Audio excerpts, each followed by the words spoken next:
So why do I enjoy doing gymnastic strength training? Is because I'm making small changes over time. And with the gradual improvement of my strength, I can start to master more complicated movements, all with great strength and improved mobility.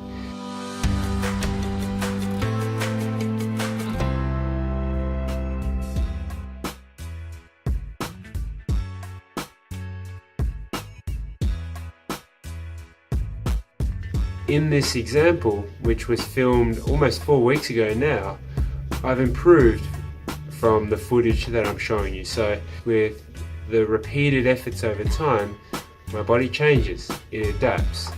The scientific term is called adaptation. So for example, in the negative leg hang, 6 months ago, I couldn't even raise my knees up above my shoulders.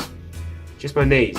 Now, 6 months later, I can raise my leg up above my head, almost straighten my knees, so lock them dead straight, and then from a top position, slowly lower myself down, holding on to the Olympic rings. So not only does it take a lot of core strength, it improves my forearms because I'm gripping onto the Olympic rings, my shoulder range has to improve, and at the same time allow my trunk to lower my legs down. And that's only one rep, but it's a 10-second lowering phase, which is called eccentric strengthening, or strengthening while the load is lengthening.